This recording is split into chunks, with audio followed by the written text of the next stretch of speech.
Hi, this is Phil, and I'm here to tell you all about the Capes and Lunatics Patreon. Get early access to all of our interviews, including the monthly Chichester chats with writer and comic book legend DG Chichester, new episodes of classic Capes and Lunatics shows, including The Quantum Zone, This, That, or the Third, and many, many more specials, all completely uncensored. Access starts for $3 a month, full video when you pledge $5 a month. Check out the link in our show notes or go to patreon.com/capesandlunatics. Hope to see you there. Look up in the sky. It's a bird. It's a plane. It's an electric mullet. Hello, everyone, and welcome back to another episode of Electric Mullet. 2-2-1. I am Phil. Joining me, as always, Superman's #1 fan. It is Tyler Patrick. That's right. And this time, both episodes this month are going to be guest starring a certain Dark Knight detective. That's right. I wonder who that might be. I know. Well, this week we're going to cover Dark Knight Over Metropolis, and then that first one's kind of like a prequel to it, but yeah, things happen there. As we finally, I think, tie up one of the last burn started. Way back in the beginning of his run. But yeah, kids, as we said, both episodes this month. You were asking if Justin was going to show up this time. I think he said he's going to join us next episode. But yes, both episodes, as I said, will feature Batman too. So good. You're welcome, Ray. Welcome, Ray. You said Dark Knight Detective. My first thought was Phil. Oh my. But I was like, Phil's already here. Yeah. So what other Dark Knight would it be? It's quite ironic. We're recording this on Ray's birthday. Oh, baby. Oh, Ray. You know that we were glad to be here for you. That's right. All right. So just bear with me. I'm telling everybody, for some reason, all my equipment just decided to go kaput and be weird on me. So I'm pulling everything up on different sources right now. Oh. Yeah. Since the Action Comics ones weren't on they're in their Ultra in a collection. They're not in their separate issues. But I just pulled my floppies out. I was like, you mean by floppies, you're talking about comics? Comics. Yeah. Discs, not discs. Yes, I'm not the deck master like Gray. Strongest wrists down under.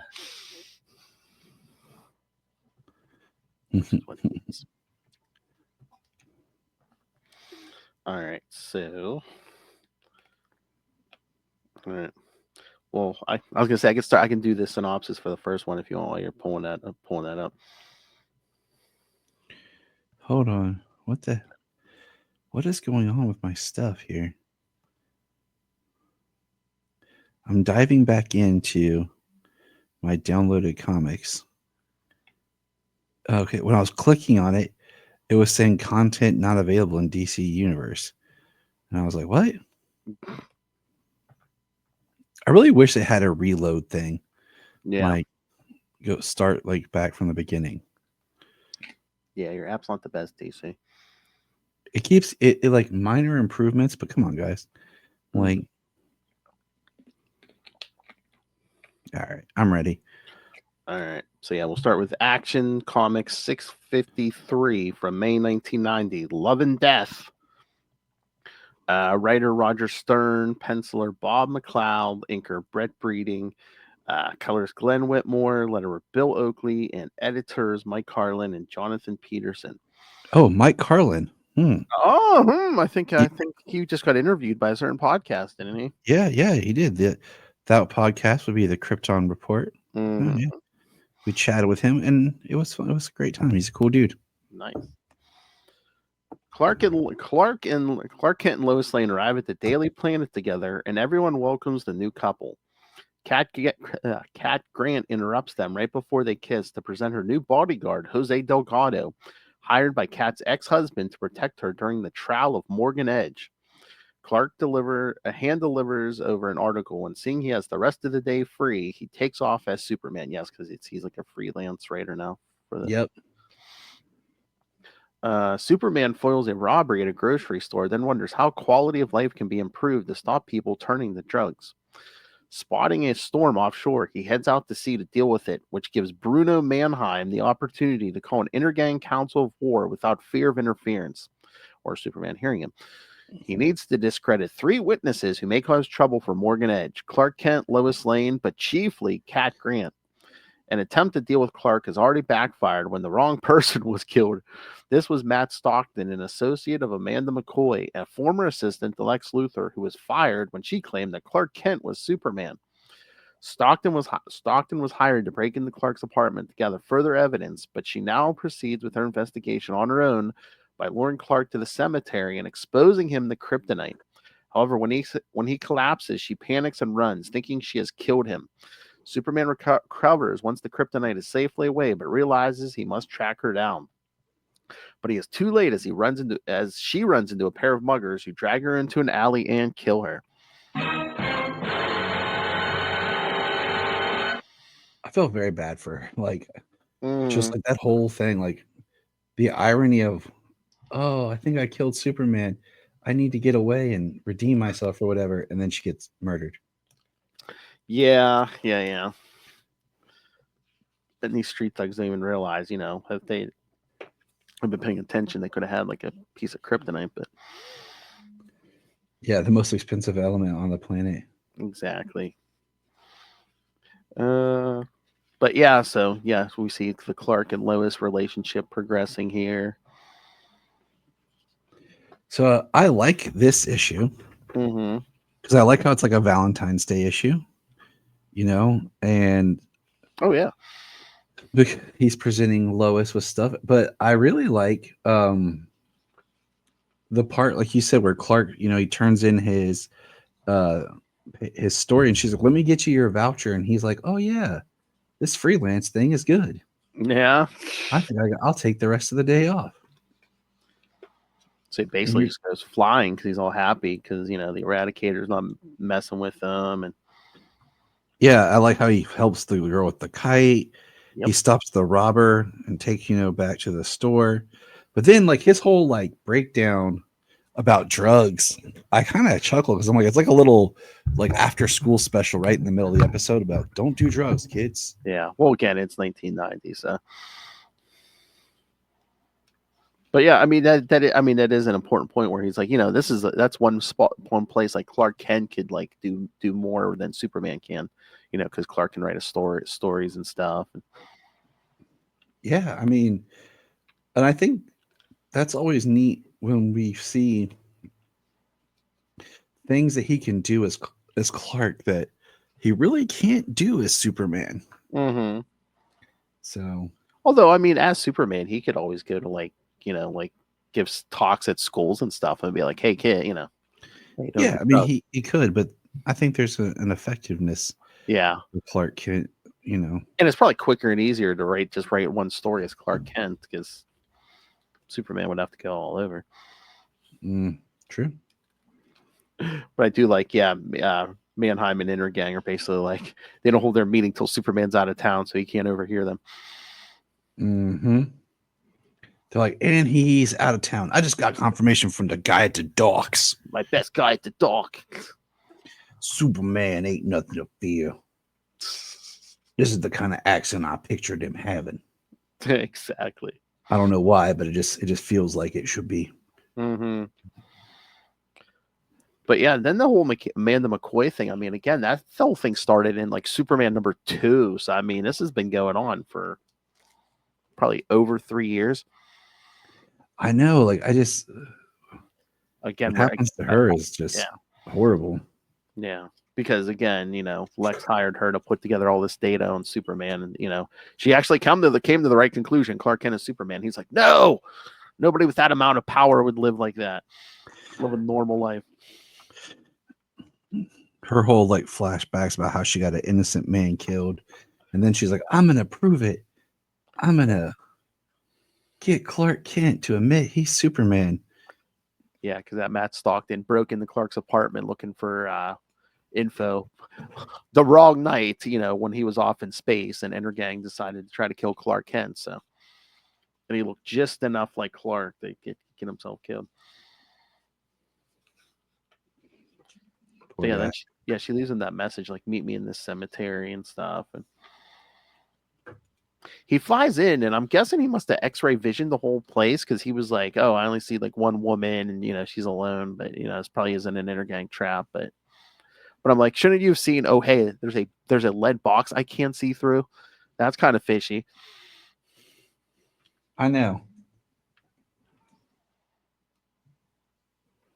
But yeah, she gets him to drop to the ground. When she pulls out that kryptonite, she pulls open the shirt. She's like, admit it. Yeah. And he's like, I'm too sick to admit it. But oh no, I'm killing him. And she's like ranting and raving about Lex, and he's like, I can help you put him behind bars. She's like, Lex will believe me now, and Superman's just like, I don't know what's going on. Yeah, well, then he passes out, and she's like, oh no, I killed him. But then they show her run off, and of course he comes to. So, but he's like, but I mean, I like that how he looks horrible, and she said like he gets found out, and she's like contemplating everything on her walk home, only to be murdered. I know. And then the one thing she's like, oh no, I hope I didn't kill him. And two, then she's like, what was I thinking? I'm walking around with this radioactive, this is the thing that took Lex's hand, and I'm walking around with it because she didn't take the box with her. Yeah, but at least in her defense, it's not gonna. She's got to have it for a long period of time.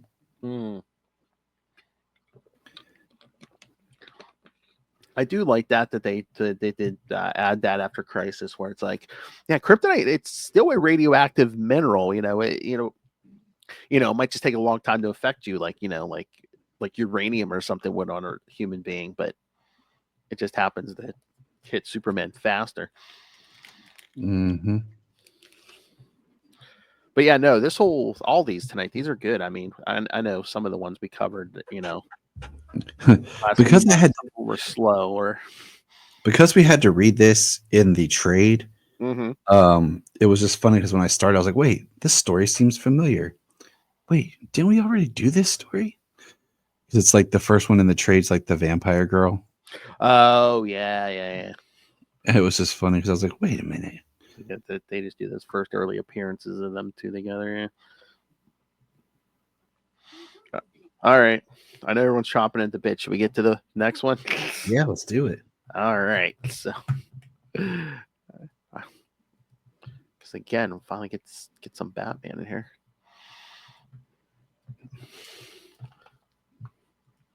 Because I know our fans, and everyone is just waiting for Batman. Oh baby, Batman, my favorite character. All right, so yeah, now the next part is Superman, Volume 2, number 44 from June 1990. Green Death in Crime Alley. Wonder where that ring critic went to. Writer and penciler Jerry Ordway, inker Dennis Jank, colorist Glenn Whitmore, letterer John Costanza, and editors Jonathan Peterson and friend of Tyler Patrick, Mike Carlin. Yep, I like having him introduced like that. I'll let him know. He's officially been dubbed friend of Tyler Patrick. Nice. I think he'll be okay with it. Oh, nice. Cat Grant, her son Adam, and Jose Delgado walk out of the theater and enter a dark alley. Detective Slam Bradley follows them and witnesses how an invisible hitman hired by Intergang attempts to kidnap Cat Grant. Jose manages to save Cat and take her away from the alley. Superman shows up on the scene and destroys the cloaking device of the hitman and tells him to warn the people of Intergang to stay away from Cat Grant. Superman hears Emil Hamilton's signal device and flies away to meet him in his lab. Hamilton tells Superman that the green rock he brought back from the evil factory, remember that, kids? Yep. Is not kryptonite, but a mineral of earthly origin with some screen jumped, with some radioactivity still present in it. Hamilton's theory is that the rock is a byproduct of the Eradicator's attempts to recreate Krypton on Earth. This conversation leads Superman to visit the Fortress of Solitude in Antarctica, which is still in ruins after the destruction by the Eradicator. Superman rebuilds the statues of his Kryptonian parents and returns to Metropolis in time for a date with Lois Lane. Inside a Metropolis morgue, a coroner investigates the corpse of a brutally murdered woman. Wonder who that could be. With traces of radioactivity in her glove. Inspector Henderson is disgusted by the murder and is determined to save Metropolis from becoming Gotham City. Meanwhile, in Gotham, Batman stops a thief stealing from a vagabond. Unfortunately, the victim dies seconds after Batman's arrival. Inspecting the possessions of the burglar, the burglar tried to steal. Batman finds a kryptonite ring and decides to take it with him to investigate. He finds out the vagrant came from Metropolis and decides to ask for Superman's help on this case. I think ask is a strong word. Yeah. Yeah, I agree. Slam Bradley. Yes. Talk about old school. Yeah, but you know the cool thing about Slam Bradley, right? He was also created by Jerry Siegel. Yeah. Because he was he predates Superman and Batman. The first appearance, Detective Comics #1, 1937. So, and then by was that early 2000s? He would show up in the Catwoman book, but yes, Slam's been around, even longer than Batman and Superman. But it's just like I said, one of those neat things because he was Jerry Siegel creation. So. Just so funny. He just showed up real quick in this issue. Yeah. I liked the way this book is laid out. I like the look of it. I like how they're what do you call it? Coming out of the movie and you think it's Batman that's following them. Yeah. Superman. And the guy, what's his name? What do they call him? Hold on. Oh, the villain? Yeah, who's basically cloaked inside as the wall that's taking Cat, and Superman pulls him out and crushes his device, and he's like, "Oh man, I didn't know it was against Superman." I forget. Yeah, hold on, let me see. It is because I think he's pretty much a one and done. Blind Spot.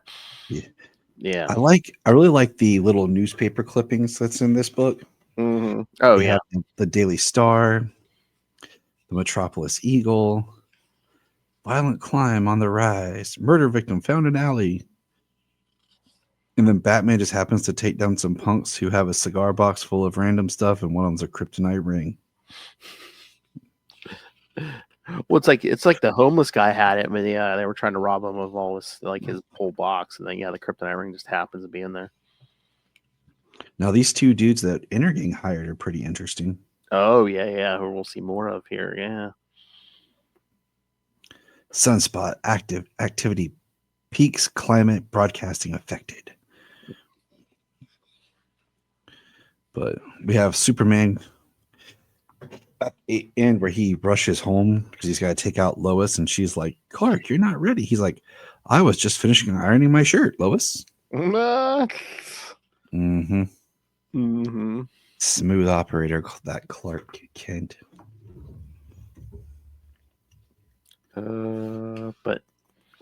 And then Lex discovers his kryptonite ring is missing, that Amanda stole his kryptonite ring. Yeah, because he goes back and he's like, wait, this log is from before the ring was added to the inventory. Yep, the computer has been altered. Yep.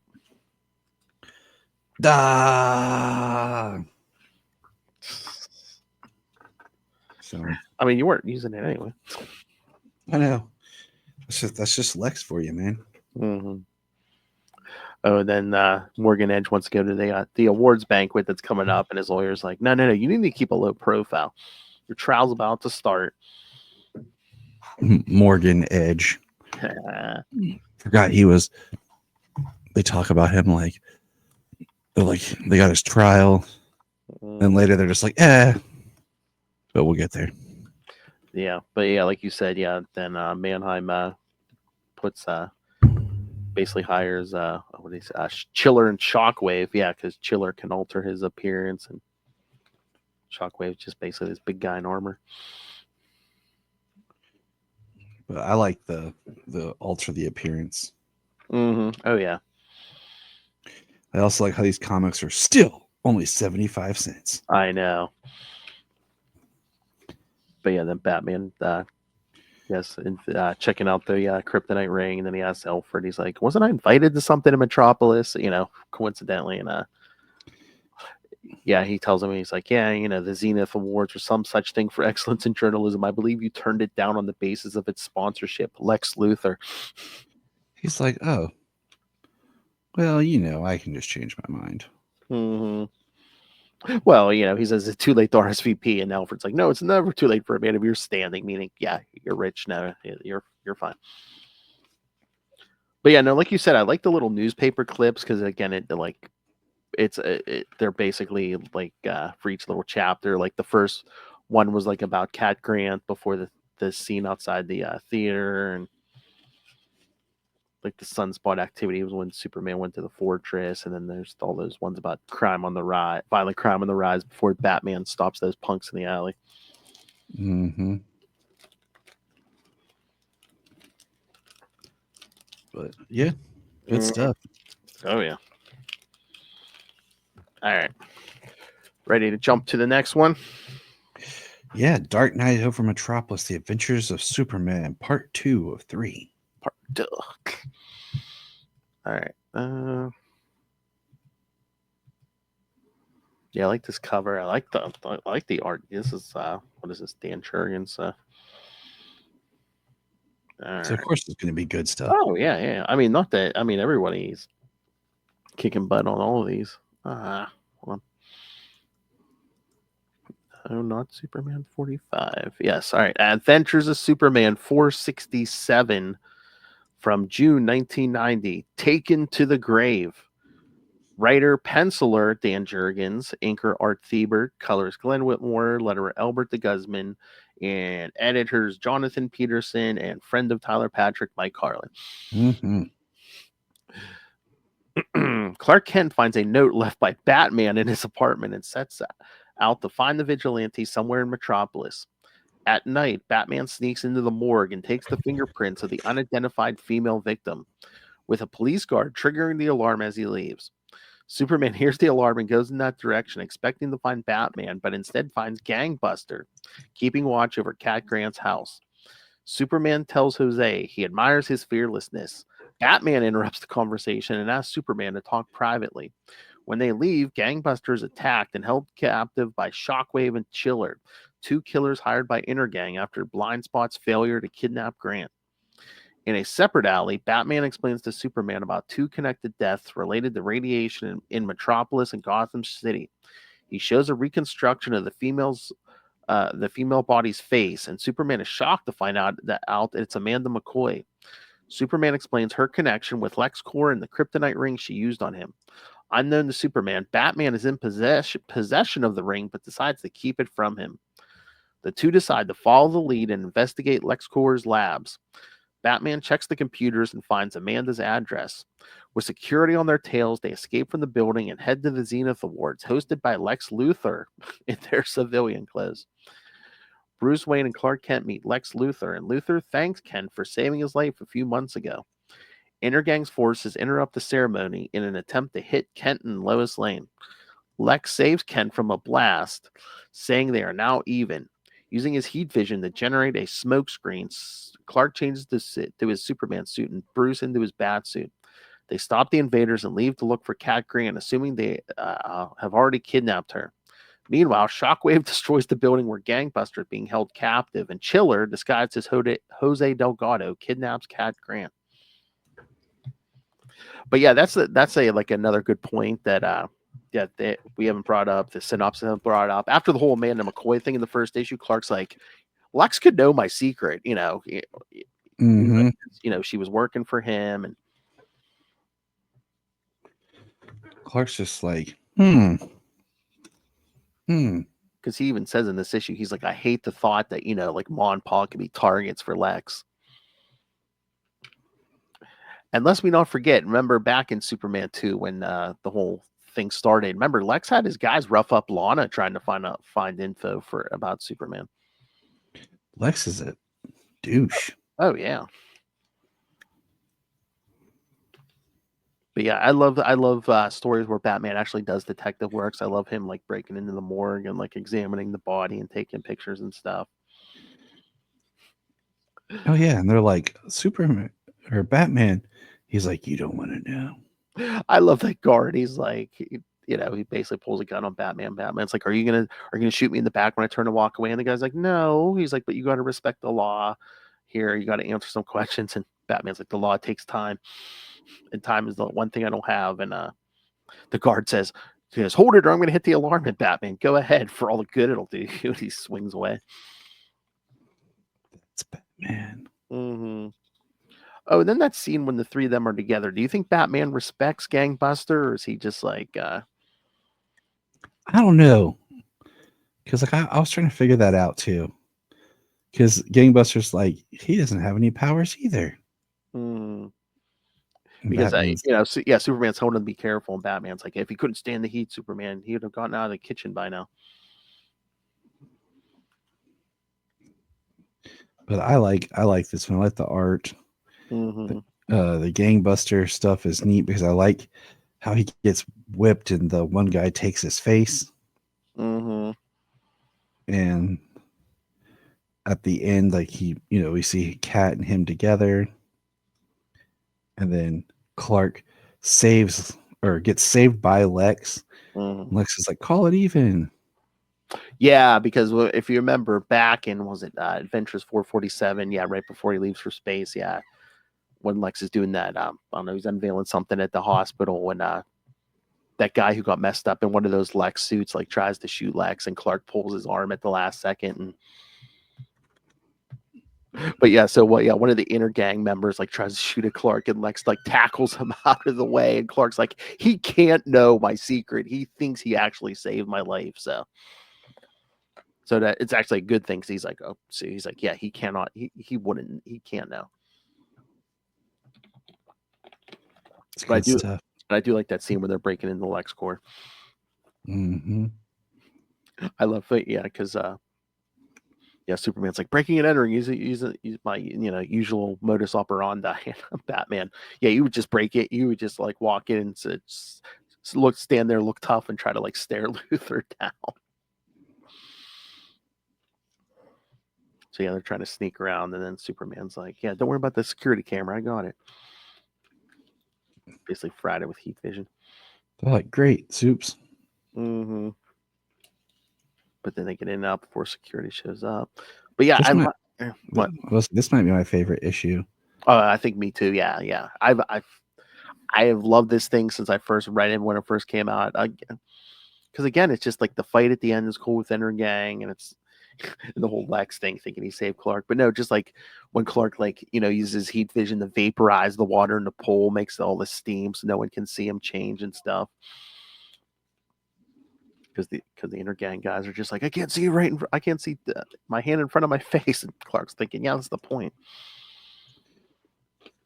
Yep, because he's Clark. And then they came in that big ship, and Superman just like blasts right through, flies right through it, and Batman's like, boy, I didn't think that was your style. And he's like, no. He's like, it was my X-ray vision. He's like, I saw there was nobody in the section. I just like plowed through, and everyone else had parachutes. Well, I mean, he is doing his thing. Mm-hmm. And again, I like Dan Jurgens' art. Of course.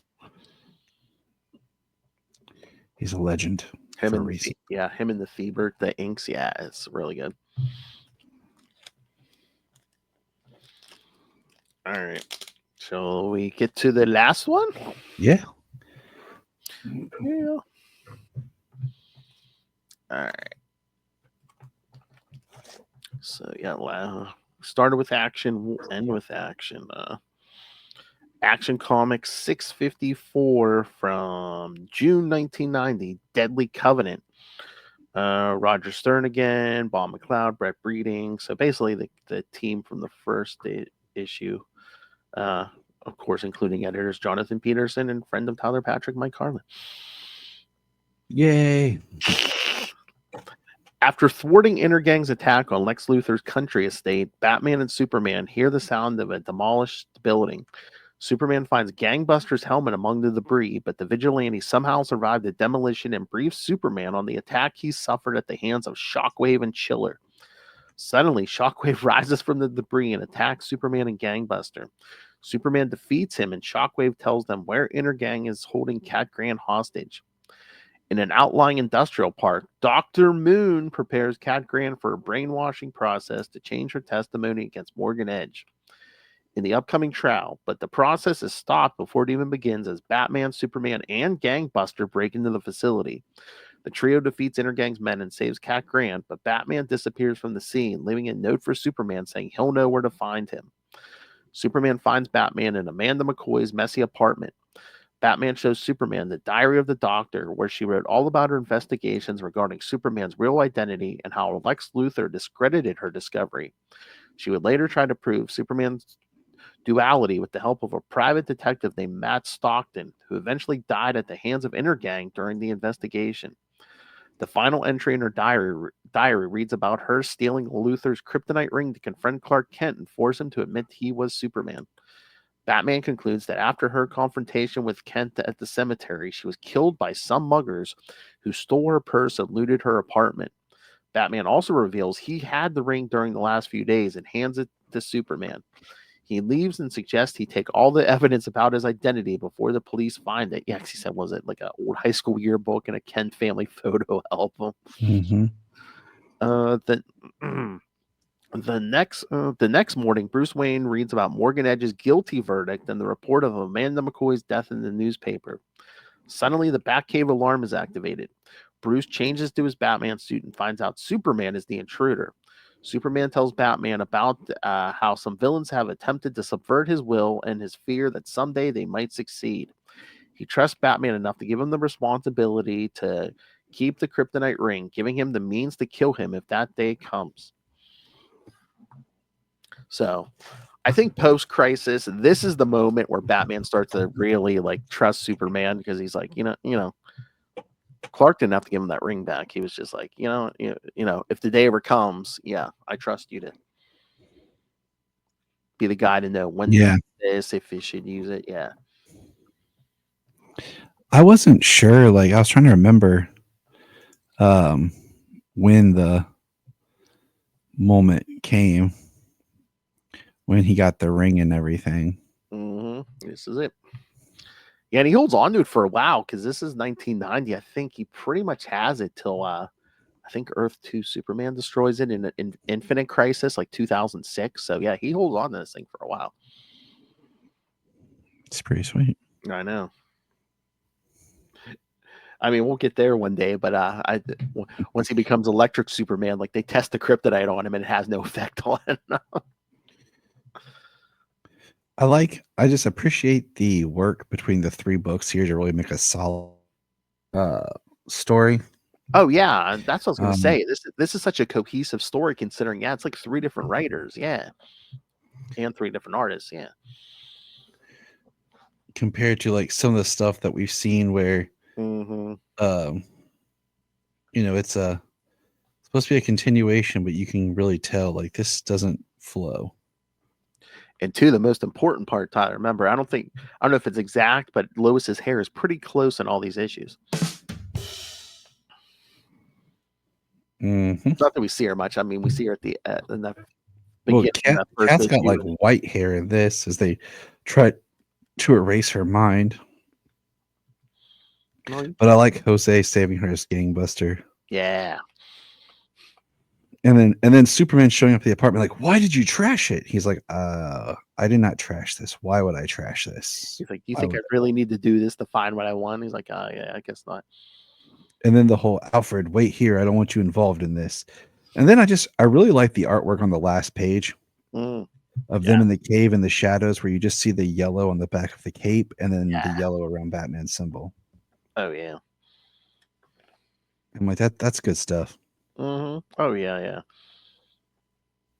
Yeah, I love these era of the books. Yeah.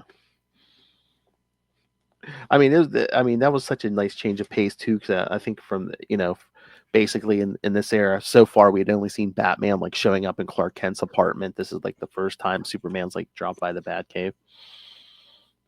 It's true. I haven't seen it yet. Before it gets tricky when you're reading comics for different podcasts and you're jumping around, and you're working through time, you're doing like stuff in the past, stuff now, and then stuff somewhere in the middle, and you're like, okay, wait a minute, what happened, when, where, and why, and who? Amen, brother. Amen. You're just like, I can't remember. Yeah, it's so sad. Why I can remember all the old stuff more, more than the current stuff, because the old stuff I've read over and over. Well, the new stuff just keeps rebooting, having some sort of like event every, like, oh, and we got to reboot this, and we got to do this. So, but no, this was good stuff, man. But yeah, that Dr. Moon's like an old Batman villain from the 70s. I'm enjoying it. I thought that was funny. They just like drop in this old Batman villain just because Batman's in the story. I mean, they gotta give him somebody, right? I guess, but I mean, all those Intergang thugs, I think.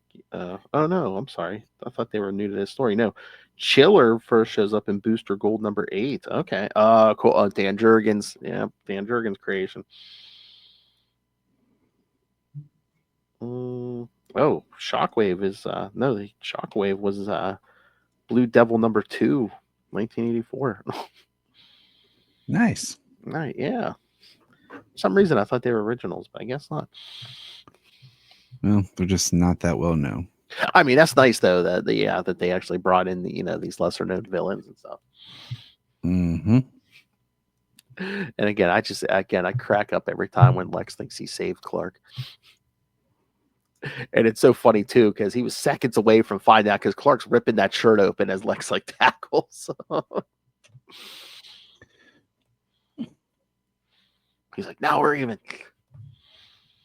Because remember, he's been waiting for this for a while. Because when Clark was off in space, he's like, they all thought Clark was dead. He's like, well, how do I pay back a dead man?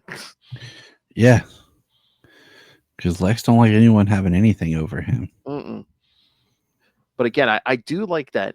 I hate when like creators come and go and leave books and like stuff never gets like wrapped up. I like that this team, even though John Byrne's been gone for a while, they're still like, wrapping stuff up of his that he didn't get a chance to, do like the whole Amanda McCoy thing.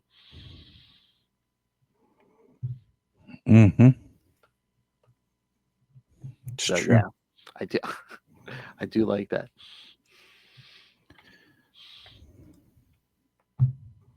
All righty, so all right. Got any final thoughts on this, Tyler? Nah, this is just good stuff, man. Oh yeah. That's what I told you when we were slogging through some of those other ones. I'm like, no, good stuff coming. Starting to be the age of Aquarius. Everyone's like, what? What is he talking about? All right. So, being goofy. All right, but next time, we're gonna cover. I don't think I've even read these. They came out at this time, but it's a 3-issue miniseries, World's Finest, which again, Batman and Superman. So, and as I said, I believe Justin the Owl plans on returning to join us for that one. So yes, kids, Batman, Superman, and Justin the Owl. So yeah, what more could we ask for? Exactly. It's me, your old pal, the Owl. Oh, baby. That's right, Ray. All right. So, send us your thoughts on Dark Knight Over Metropolis. Send us your thoughts on World's Finest coming up. Or just this era of Superman in general. Send us your thoughts. Or if you have any questions about Mike Carlin, send them in. Maybe Tyler can answer them for us. He's a cool guy. Oh no, his shoe size? I got his shoe size. I feel like Tyler got very in-depth. Those are the questions we talked about. not anything about comics or animation. Where I was like, shoe size, Mike? By the way, when you're working on the Superman in this era, what shoe did you wear? All right, kids. So, yes, so send us your thoughts. Email us CapesandLunatics@gmail.com or call the voicemail 614-382-2737. That's 614-38-CAPES. And remember, you can find every episode from the beginning of time. I believe even before the bad episodes are up there. Go to CapesLunatics.wordpress.com. Again, hear a young Tyler Patrick on some episodes of Before the Bat and maybe some Flash Arrow Power Hour up there. It's before, my voice got higher. Because I work in reverse puberty. Oh, my. Yeah, my voice is going up. Oh, jeez. And yeah, so check out those early episodes with me, Tyler, and he who will not be named. That's good stuff there. Yes, and of course, you can always help support the Capes and Lunatics buy merch at TeePublic and Spring. And again, you can rain random money on us through the Cash App link. And of course, most important, if you want some more bang for your buck, yes, subscribe to the Patreon. Lilith and I'll give you at least one exclusive uncensored episode a month, only for the patrons. And if you're a patron, you can suggest topics for us to talk about. Doesn't have to be comics, can be anything. So subscribe to the Patreon, patreon.com/CapesandLunatics. And again, we guarantee it'll be more vicious and brutal than ever. All right. And again, if you want to hear more Superman talk, more Superman content, and an interview with Mr. Mike Carlin himself, Tyler, where can people find that? Find it on the Great and Powerful on the Krypton Report, where me and my co-host James, the Mighty Man Cole. I say, speaking of powerful, I know. Talk all things DC, but more all things Superman. So I'm tired of knowing everything. The burden. There's that younger voice. I'm tired of knowing everything. I know. All right, kids. Thank you for joining us. Again, come back next episode. More Batman and Superman team up, world's finest, 1 through 3. That's right, kids. More Batman. Oh, baby.